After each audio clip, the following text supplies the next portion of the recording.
Almagtige God, U Seun Jesus het vir 40 dae in die woestyn gevas. Hy is ook versoek, net soos ons elke dag in die versoeking gelei word. Gee ons die genade met selfdissipline om gehoorsaam te wees aan U Gees, en gee dat net soos U ons swakheid ken, ons ook U verlossende krag mag ken. Vader, ons bid dit deur Jesus Christus, U Seun, ons Here, Hy wat leef en regeer met U in die eenheid van die Heilige Gees, een God, nou en vir altyd. Amen. Wie mag opklim teen die berg van die Here?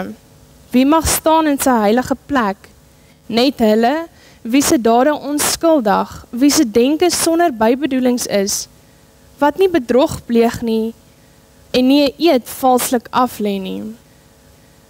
Genade en vrede van God ons Vader, wat sy Seun vir ons gestuur het, sodat ons nie verlore mag gaan nie, maar deur die Heilige Gees gelei mag word. Waarom het ons 'n geloofsbelijdenis?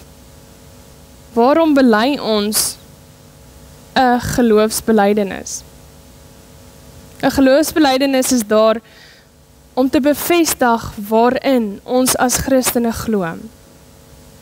Ek wil hê ons moet net so sit en dan in ons harte die apostoliese geloofsbelijdenis dan bely. Ek glo in God die Vader, die Almagtige, die Skepper van die hemel en die aarde, en in Jesus Christus, sy eniggebore Seun, ons Here, wat ontvang is van die Heilige Gees, gebore is uit die maagd Maria, wat gelei het onder Pontius Pilatus, gekruisig is, gesterf het en begrawe is, en ter helle neergedaal het, wat op die 3de dag weer opgestaan het uit die dode, wat opgevaar het na die hemel, en sit aan die regterhand van God, die Almagtige Vader, van waar hy sal kom om te oordeel die wat nog lewe en die wat reeds gesterf het. Ek glo in die Heilige Gees, ek glo aan die heilige algemene Christelike kerk, die gemeenskap van die heiliges, die vergewing van sondes, die opstanding van die vlees en 'n ewige lewe. Amen.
Die skriflesing kom vanoggend uit Matteus 6, 19 tot 21.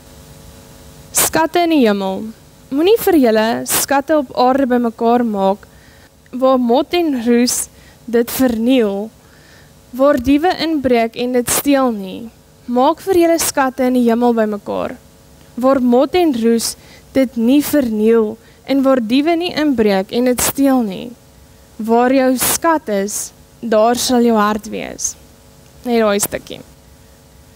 Nou, ek het nogal baie gedink hierdie week aan hierdie preek, en soos wat julle weet, is dit my preke maar half kort en kragtig, maar ek het hier nou gaan sit en dink aan die eenvoudige goedjies wat ons baie keer bymekaar maak. Nou, julle almal ken hierdie stikkies. Hierdie stikkies is 'n tendens nou in hierdie samelewing van ons. Nou, hierdie stikkies is wanneer jy nou R150 en meer koop, dan kry jy nou 'n stikkie. En almal maak hierdie stikkies bymekaar, en ek dink soos wat ek nou kan regdink, is hulle nou klaar. Die hele sessie van stikkies is nou klaar. So, as julle nog benodig, daar is nie meer nie. Maar, dis nie die punt. Die punt is, ek het al soveel stories oor hierdie stikkies gehoor. Ek het al gehoor, daar's 'n vrou wat 'n tweeling het, en sy moet soveel stikkies koop, elke keer moet sy R300 by Pick n Pay gaan koop, want sy moet vir haar tweeling, al twee, 'n stikkie kan gee. So nou moet sy R300 uithaal vir hierdie sinnelose stikkie, rubber, gogga dingetjie. En ek het gehoor, daar's mense wat so erg is oor hierdie stikkies, dat hulle dit uitruil by die werk. Want wie wil nou twee van hierdie pink goedjies hê? Almal wil 'n verskeidenheid hê, en op die einde van die dag wil hulle volledige getal hê van hierdie stikkies. En ewe skielik het Pick n Pay hierdie tendens geskep, en hierdie stikkies word nou deel van ons wêreld. Dit is op vensters, dit is op karre, dit is op yskaste, en dis orals. Die hele wêreld is half, of die hele land is half in rep en roer oor hierdie klein dingetjie. Ek weet, my ma het nog nooit in hulle lewe by Pick n Pay gaan koop nie. Maar ewe skielik, omdat hulle hierdie sinnelose stikkie by Pick n Pay koop hulle nou ook by Pick n Pay. En dit raak, as ek die Engelse woord mag gebruik, 'n trend. Ek staan nou die dag agter 'n vrou by die til, en ewe skielik is hierdie stikkies weg. Daar's nie meer nie. En sy het hierdie teleurstellende uitkyk op haar gesig, hierdie uitdruk van, dis asof dit van haar lewe van hierdie stikkies afhang. Sy sê, ag nee, ek het nou al 22 en ek kort net 24. En op die einde van die dag maak ons mense dinge bymekaar wat ons regtig nie nodig het nie. Maar dit is hoe ons mens is. Die nuutste mode moet ons na toe streef. Ons moet dit hê, want dit is wat die wêreld van ons vandag verwag. Kom ons sit bietjie en dink, wat is God se opdrag vir ons? En dit is verseker nie om stikkies bymekaar te maak nie. God se opdrag is nie om goedere bymekaar te maak nie, dit is nie om die nuutste modes en trends te volg nie. Want God sê, waar jou skat is, daar sal jou hart wees. Nou die boodskap is, maak vir jou skatte in die hemel bymekaar. Christus se eerste opdrag aan ons is, moenie vir julle skatte op aarde bymekaar maak, waar mot en roes dit kan verniel nie, of waar diewe kan inbreek en dit steel nie.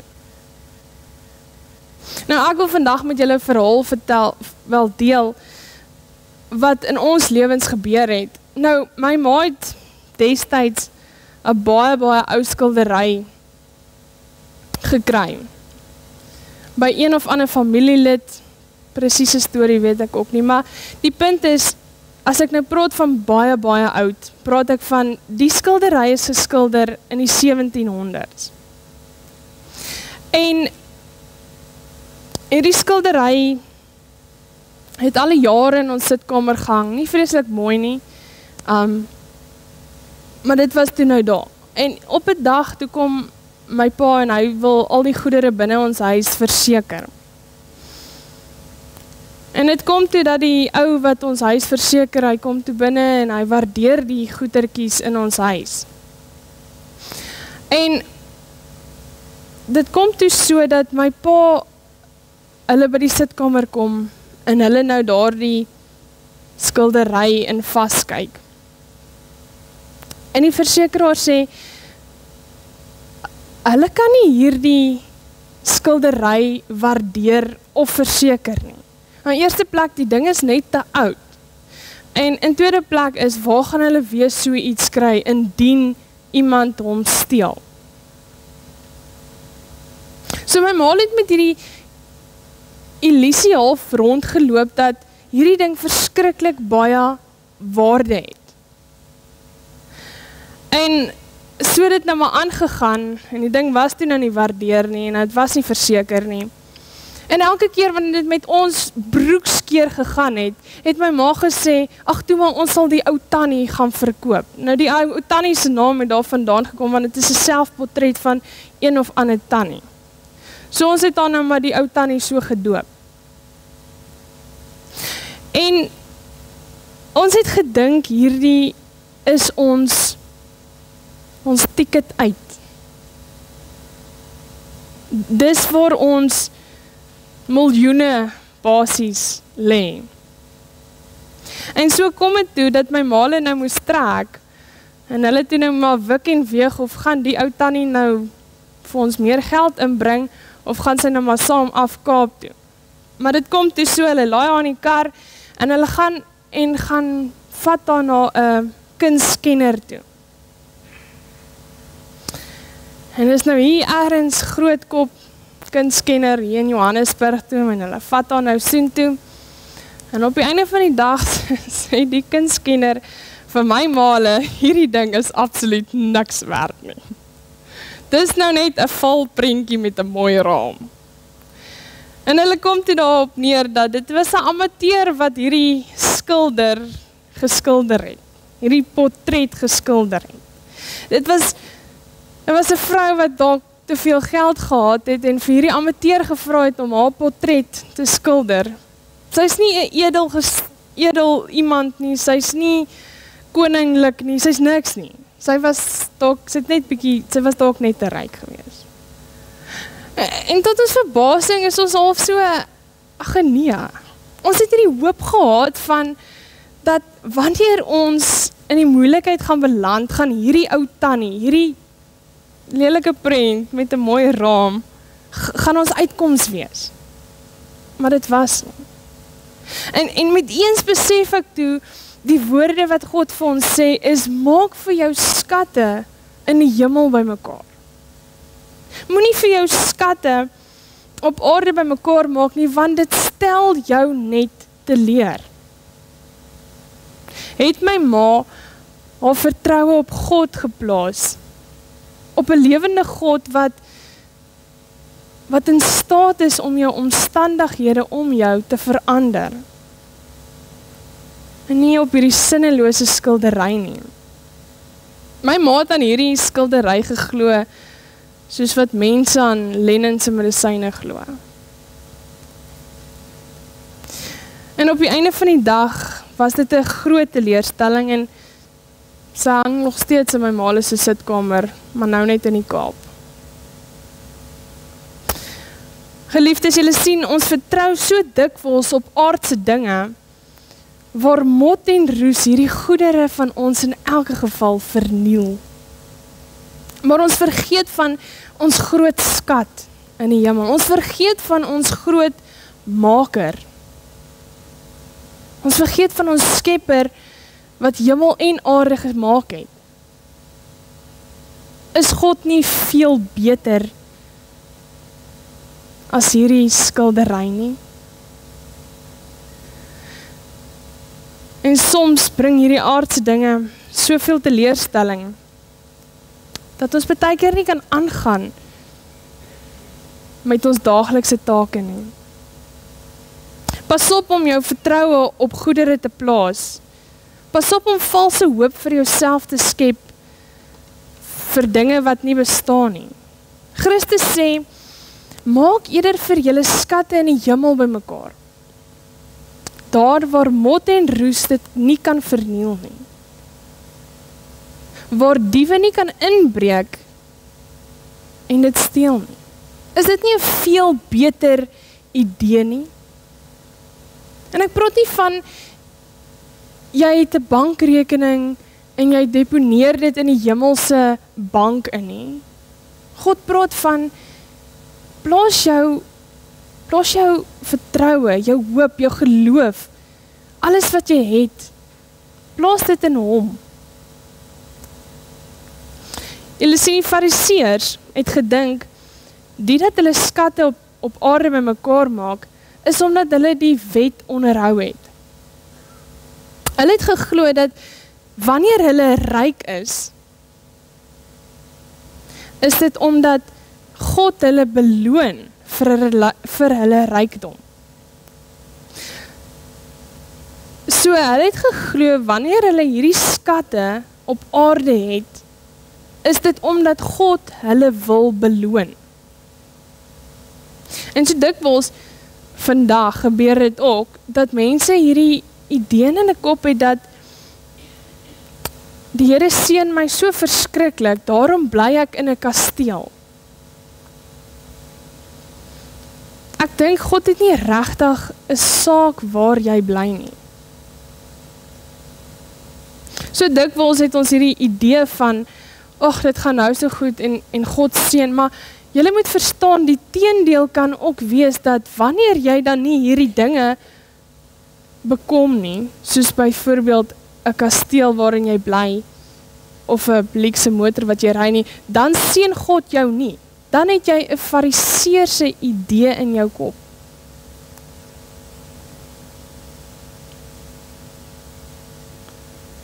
Ek dink ons moet gaan besef wat vir God werklik belangrik is. Jou verhouding met hom is baie meer kosbaar as die luukse kar wat jy ry. God wil weet, waar lê jou hart? Die fariseërs het gedink, hoe ryker hulle word en hoe meer skatte hulle het, hoe meer betrokke is God in hulle lewe. En dis glad nie die waarheid nie. Maak vir julle skatte in die hemel bymekaar, want op aarde word dit net verniel, en mot en roes vreet dit op. Nou in praktyk, hoe maak mens hierdie skatte in die hemel bymekaar? Hoe weet ek het genoeg skatte in die hemel bymekaar gemaak? Soms wonder ek, en staan ek half met hierdie vraag in 'n mens se kop, hoe weet ek my verhouding met God is reg? 'n vraag wat my deesdae verskriklik baie tikkel is, as ek doodgaan, weet ek verseker ek gaan hemel toe? Weet ek verseker, en ek wil nie twyfel skep nie, ek wil net weet ek gaan hemel toe? Want dit is baie keer 'n vraag wat 'n mens net oor laat gaan, want ons kan nie elke liewe dag wonder oor die dood nie. Maar die punt is, as jy heen gaan, weet jy verseker jy gaan hemel toe. En soms wonder ek, hoe is my verhouding met my hemelse Vader? Ek struikel dag en nag om te verseker dat my verhouding met God so reg is, en my skatte in die hemel daar is, dat wanneer my skat daar is, my hart ook daar sal wees. Soms moet ons nie twyfel nie, want God is tog in beheer. Maar hoeveel keer maak ons hierdie eenvoudige, simpel goedjies by mekaar, so stikkies of skilderye wat geen waarde dra nie, dat ons baie keer skoon vergeet van dit wat regtig saak maak. Die verhouding met jou lewende God is baie meer waardevol as die sinnelose goedjies wat ons by mekaar maak. Christus sê dat daar waar jou skat is, daar sal jou hart wees. Christus maak ons so bewus van hierdie gedeelte. En hy doen half 'n beroep op ons. Want waar lê jou skat vandag? Lê dit in die mooi huis wat jy het? Of lê dit in die kar wat jy ry? Of lê dit in die besigheid wat jy besig is om op die been te kry? Waar lê daar die skat van jou? Want God sê waar jou skat is, daar sal jou hart wees. So as jou skat dan in jou mooi kar lê, dis waar jou hart dan ook lê.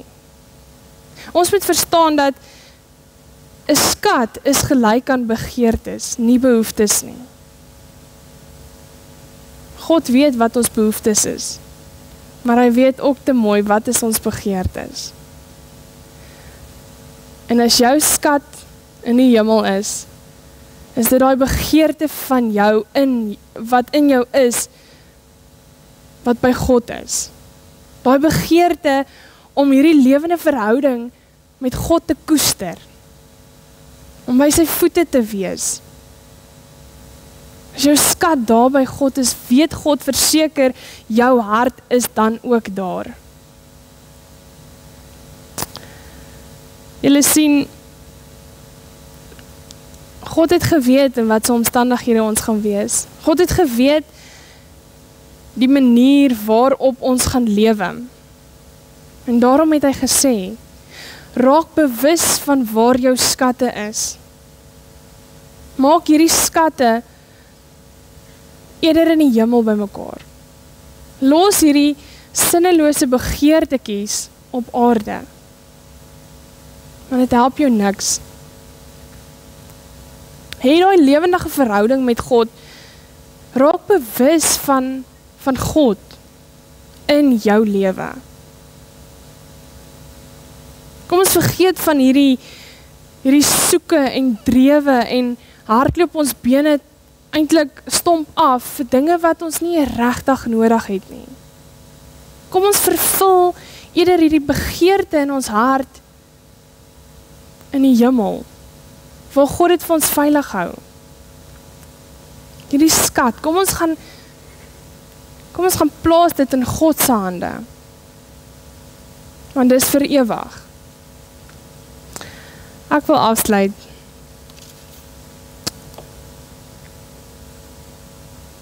Plaas julle vertroue eerder op hierdie lewendige God.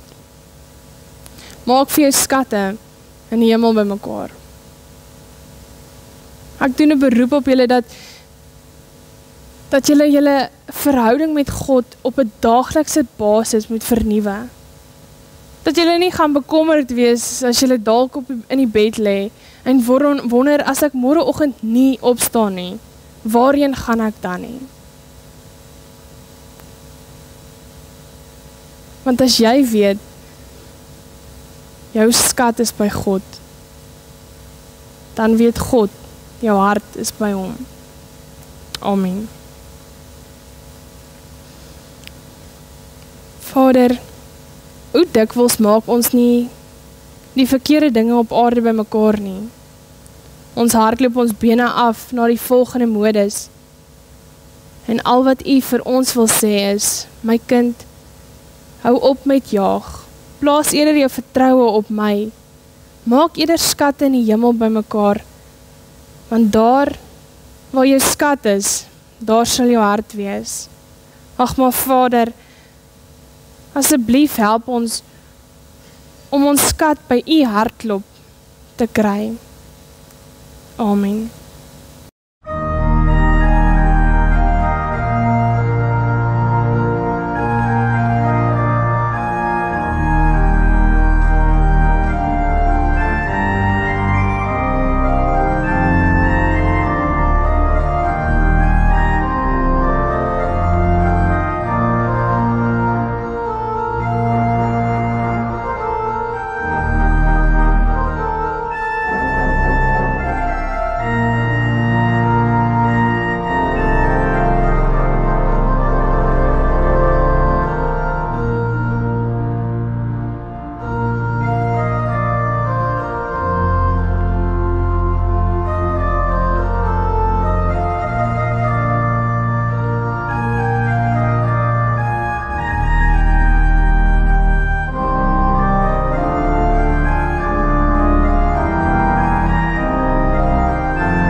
Die God wat jy aanbid, is ewig en almagtig. Hy weet wat hy doen, en in sy program is daar geen plek vir foute nie. Amen.